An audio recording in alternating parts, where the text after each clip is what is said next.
semuanya, perkenalkan, saya Jis Marsa Melody. Saya dari Tero Angkatan 2024 dengan 3 digit NIM terakhir saya ke 34.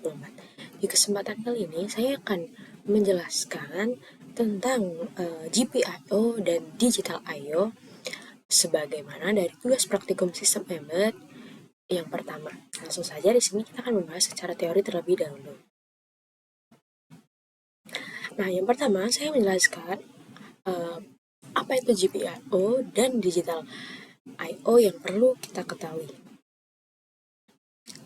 Nah, GPIO atau General Purpose Input Output adalah pin pada microcontroller yang dapat diprogram untuk berfungsi sebagai input atau output digital sesuai dengan kebutuhan sistem. GPIO sendiri digunakan untuk berinteraksi dengan perangkat luar seperti sensor, LED, relay, tombol, dan modul yang lainnya. Nah, dengan GPIO, microcontroller itu dapat membaca sinyal dari perangkat eksternal atau mengirimkan sinyal untuk mengendalikan perangkat tersebut. Sedangkan digital I/O sendiri atau digital input output adalah konsep dasar komunikasi digital pada microcontroller yang hanya memiliki dua kondisi logika, yaitu high, itu biasanya dilambangkan dengan angka 1, dan low, itu angka 0. Nah, digital input digunakan untuk membaca kondisi sinyal dari perangkat seperti tombol atau sensor digital, sedangkan digital output digunakan untuk mengirimkan sinyal untuk mengaktifkan perangkat seperti LED, buzzer, atau motor driver. Nah, dengan demikian, GPIO itu merupakan pin fisik pada microcontroller, sedangkan digital I/O itu adalah fungsi kerja dari pin tersebut dalam membaca atau mengirimkan sinyal digital. Nah, selanjutnya, apa perbandingan I/O pada ESP dan STM? Microcontroller ESP seperti ESP32 atau ESP8266 dan STM32 itu sama-sama memiliki GPIO, namun memiliki beberapa perbedaan pada kemampuan dan penggunaannya. Nah, seperti ini perbedaannya. Untuk ESP32, jumlah GPIO-nya itu cukup banyak, dan sebagian besar pin dapat digunakan sebagai input maupun output dengan konfigurasi yang fleksibel. ESP sendiri juga memiliki fitur tambahan seperti Wi-Fi dan Bluetooth, sehingga sering digunakan pada sistem IoT atau Internet of Things. Nah, tegangan logika yang biasanya digunakan itu adalah 3,3 volt. Lalu selanjutnya untuk STM32, GPIO-nya juga sangat fleksibel, namun biasanya memiliki lebih banyak mode konfigurasi seperti input, output, analog, alternate function, pull up, dan pull down. Nah, STM32 juga sering digunakan dalam sistem embedded yang membutuhkan kontrol lebih presisi seperti sistem otomasi, robotika, dan juga kontrol industri. Nah, secara umum, perbandingan I/O pada ESP dan STM itu, ESP lebih banyak digunakan untuk aplikasi IoT dan komunikasi yang bersifat nirkabel, sedangkan STM32 lebih sering digunakan untuk sistem kontrol dan embedded system yang lebih kompleks. Nah, selanjutnya saya akan membahas tentang perpindahan I/O antar sistem. Untuk perpindahan I/O antar sistem sendiri itu adalah proses pertukaran data atau sinyal antara dua microcontroller atau antara microcontroller dengan perangkat yang lainnya. Nah, hal ini dapat dilakukan melalui beberapa metode komunikasi. Untuk salah satu metode yang paling sederhana yaitu adalah komunikasi digital langsung melalui GPIO, di mana satu microcontroller mengirim sinyal output yang kemudian akan dibaca sebagai input oleh microcontroller yang lain.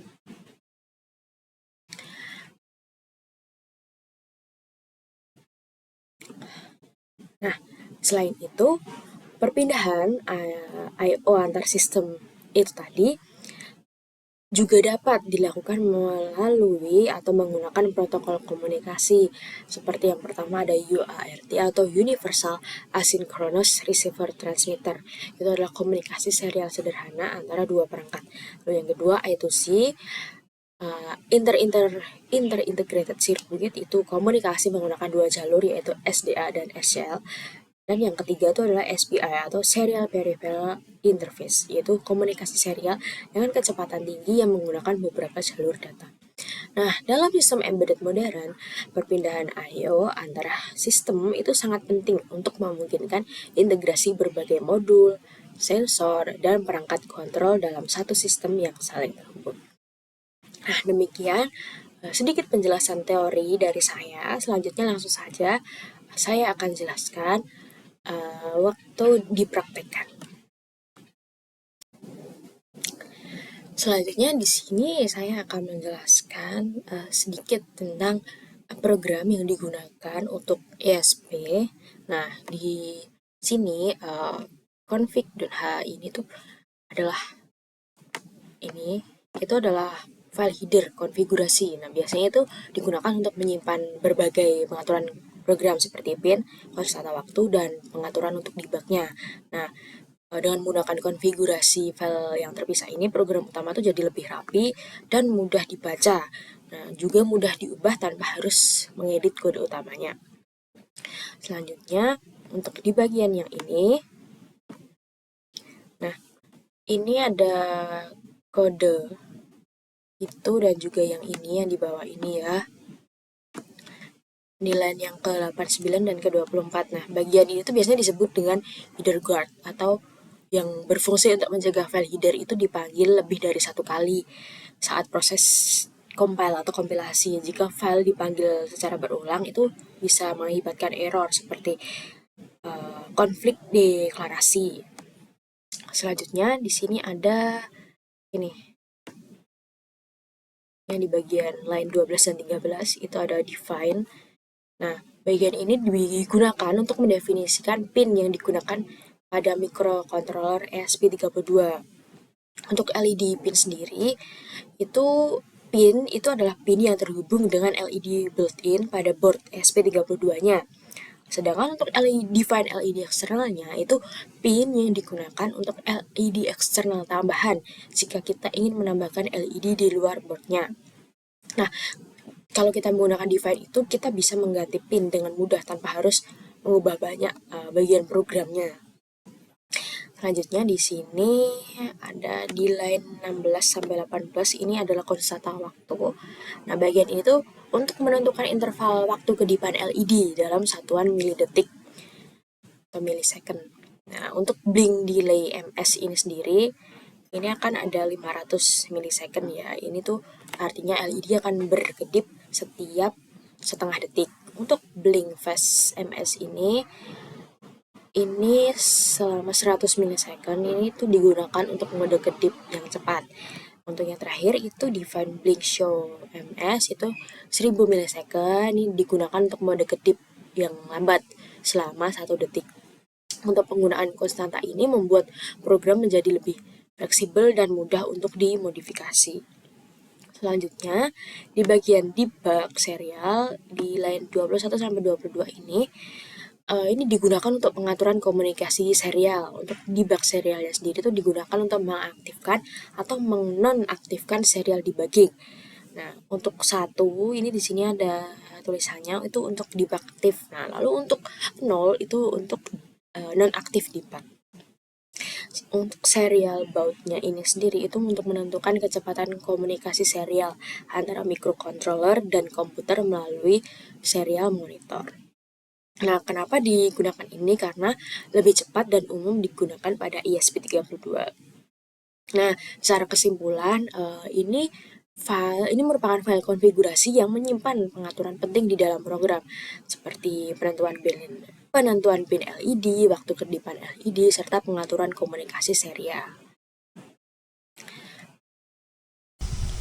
Nah, lalu ini adalah program yang dijalankan untuk ESP32-nya.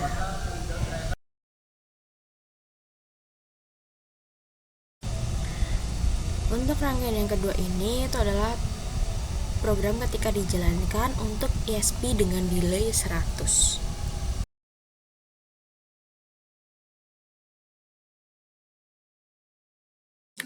Selanjutnya di sini saya akan sedikit menjelaskan program untuk STM32-nya. Nah, di sini ada file config.h di line kedua. Ini tuh merupakan file konfigurasi yang digunakan untuk menyimpan pengaturan penting di dalam program, seperti penentuan pin microcontroller dan juga konstanta waktu. Lalu selanjutnya di sini ada di bagian ini, line 6 dan 7. Ini tuh adalah header card. Nah, header card di bagian line 6 dan 7 serta di line ke-23. Nah, ini pada bagian awal dan akhir kode ya. Nah, bagian ini tuh disebut header card.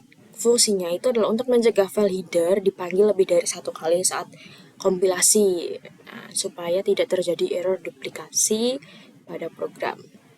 Selanjutnya di sini, ini tuh adalah konfigurasi pin di line 11 dan 12. Nah, ini tuh digunakan untuk mendefinisikan pin yang digunakan pada microcontroller STM32. Nah, untuk LED built-in pin ini sendiri, ini LED bawaan pada board blue pill yang terhubung ke pin PC13 ini. Sedangkan untuk yang LED eksternal, ini tuh pin yang digunakan untuk LED eksternal yang dipasang di luar boardnya. Nah, untuk penggunaan define ini sendiri itu memudahkan programmer dan memudahkan pengguna untuk mengubah konfigurasi pin tanpa harus mengubah banyak bagian di dalam kode programnya. Selanjutnya ada konfigurasi timing di line 15 dan 16 ini. Ini tuh berisi konstanta yang digunakan untuk pengaturan waktu dan juga komunikasi serial. Untuk blink delay MS sendiri, ini tuh 100 milisecond, yaitu menentukan interval waktu untuk kedipan LED, yaitu setiap 100 milidetik. Nah, untuk serial baud ini menentukan kecepatan komunikasi serial antara microcontroller dan juga komputer melalui serial monitor. Nah, ini lalu sudah.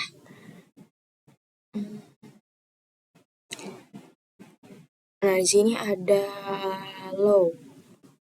Low itu tadi seperti yang sudah dijelaskan secara teori. Untuk low itu 0, itu artinya LED menyala.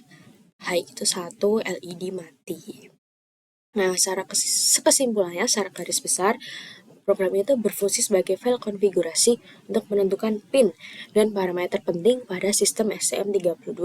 Nah, file ini tuh mendefinisikan pin LED bawaan pada PC13, LED eksternal pada PA0, serta pengaturan waktu kedipan dan komunikasi serial. Selain itu, program ini tuh juga memberikan catatan bahwa LED bawaan blue pill itu menggunakan logika active flow, sehingga penulisan program itu harus disesuaikan dengan karakteristik tersebut. Selanjutnya, ini adalah program untuk STM32 ketika dia dijalankan.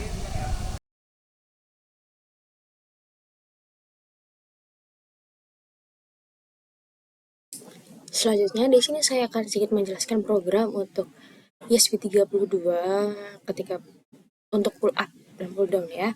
Nah, tujuannya ini dari program ini itu untuk menghindari pembacaan tombol yang tidak stabil. Jadi, microcontroller itu dapat membaca tombol dengan lebih akurat dan juga stabil. Nah, untuk library yang digunakan di sini adalah include Arduino. Ini tuh library utama dalam Arduino ya, yang menyediakan berbagai fungsi dasar seperti ada pin mode, digital read, serial bikin, dan milis. Nah, selanjutnya untuk konfigurasi programnya sendiri. Nah, ini untuk button pin yang pertama, ini tuh untuk pin push buttonnya, yaitu di PA2 ya. Lalu untuk LED pin itu di PA1, ini untuk pin LED eksternal. Lalu di bounce MS, ini tuh waktu untuk menstabilkan pembacaan tombol. Yang terakhir, LED self test blinks. Ini tuh jumlah kedipan LED saat sistem pertama itu dinyalakan. Nah, sini ada mode tombolnya.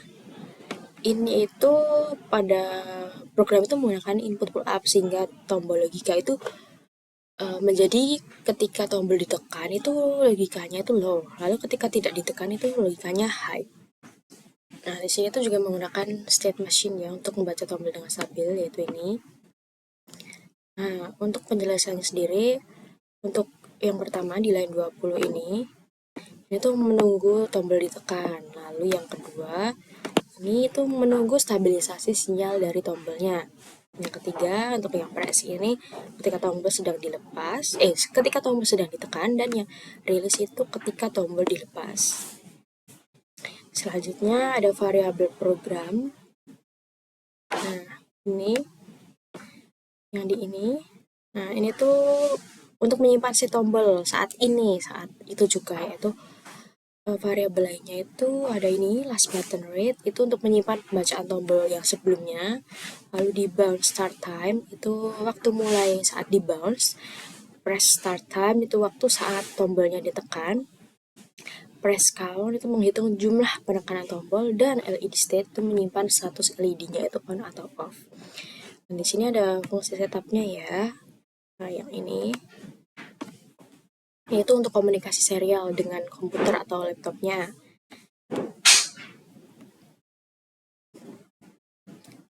Lalu di sini konfigurasi pinnya. Nah, ini ya. Nah, PA2 sendiri itu sebagai input tombol dan PA1 sebagai output dari LED-nya. Nah, untuk yang ini itu artinya LED itu akan berkedip sebanyak 6 kali saat sistem itu dinyalakan ya, dan tujuannya untuk memastikan LED dan sistem bekerja dengan baik. Lalu di sini ada fungsi loop. Ini. Nah, ini digunakan untuk membaca kondisi tombol saat ini atau saat itu juga. Nah, untuk yang ini itu adalah artinya program menunggu tombol ditekan. Jadi ketika tombol berubah dari high ke low, maka dia akan masuk ke state di bounce. Sedangkan untuk yang bit yang di bounce ini itu program menunggu 50 milisecond untuk memastikan sinyal tombolnya itu stabil. Jika setelah 50 milisecond tombol masih ditekan, LED itu akan toggle antara on atau off, dan jumlah tekan tombol itu akan bertambah. Nah, untuk yang ini bit and press itu mendeteksi bahwa tombolnya itu sedang ditekan untuk programnya. Nah, jika tombolnya dilepas, maka dia akan masuk ke bit and release. Nah, ini dia bit and release. Ini artinya program kembali melakukan debounce saat tombol dilepas. Dan kemudian menghitung durasi penekanan dari tombolnya itu sendiri. Nah, cara kerja alur program ini sendiri itu sistem yang pertama tuh sistem akan melakukan inisialisasi serial dan pin terlebih dahulu. Lalu LED melakukan self test dengan berkedip sebanyak 6 kali. Kemudian program membaca tombol tuh secara terus-menerus. Nah, ketika tombolnya itu ditekan, LED akan berubah kondisi. Nah, program itu menggunakan state machine atau di bawah 50 milisecond agar pembacaan tombolnya itu lebih stabil. Dan secara garis besar, program ini itu mengimplementasikan metode debounce menggunakan state machine untuk membaca push button secara stabil pada ESP32. Nah, dengan metode ini masalah bouncing pada tombol mekanik itu dapat dihindari, sehingga sistem itu dapat mendeteksi penekanan tombol dengan lebih akurat. Selain itu, program juga menampilkan informasi melalui serial monitor dan mengontrol LED eksternal itu sebagai indikatornya. Video ini adalah program dari ESP32 yang pull up ketika program tersebut dijalankan. Bisa dilihat di video berikut ini.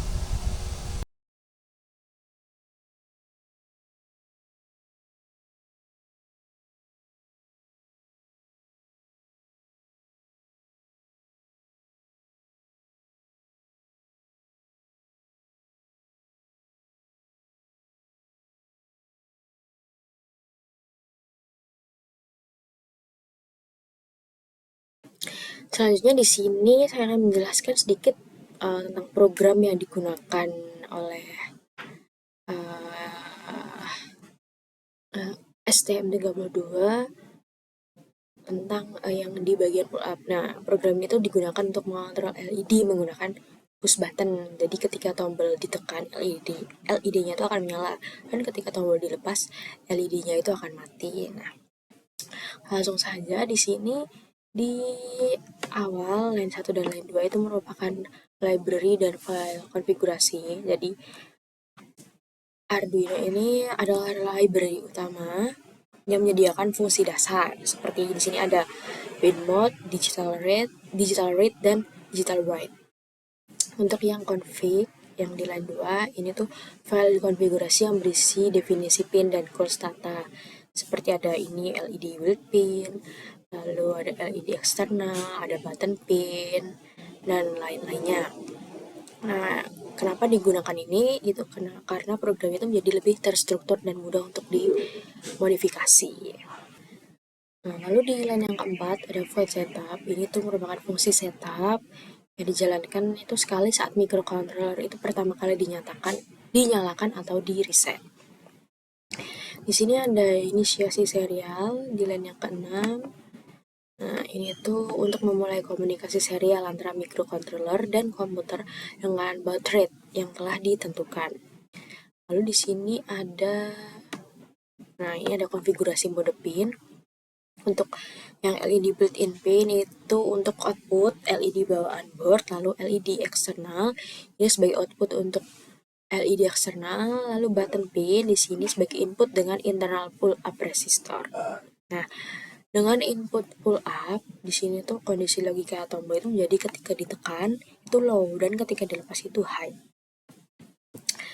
Sini lalu ada kondisi awal LED yaitu digital bright ya di sini. Nah, kondisi awal LED itu diatur agar LED dalam keadaan mati saat program itu pertama dijalankan. Nah, LED bawaan blueprint itu bersifat active flow ya, dan LED eksternal itu biasanya active high sifatnya.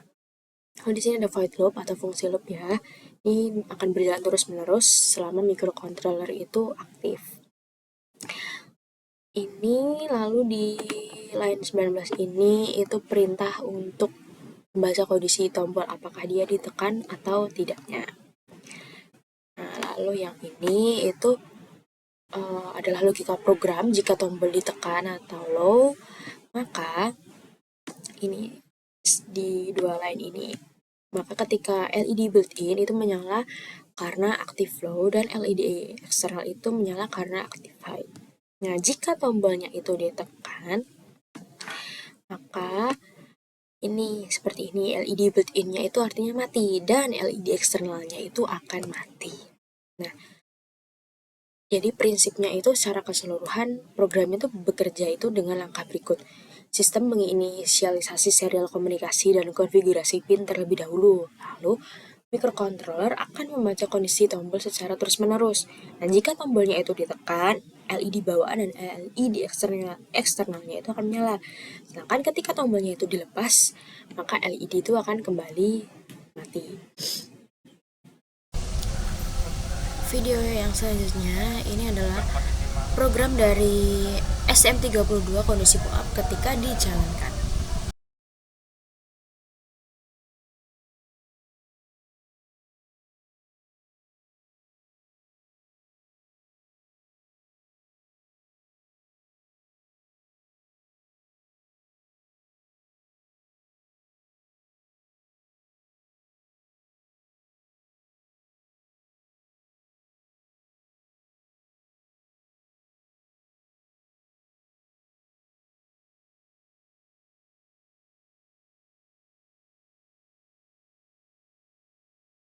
Baik, demikian yang bisa saya sampaikan dan jelaskan.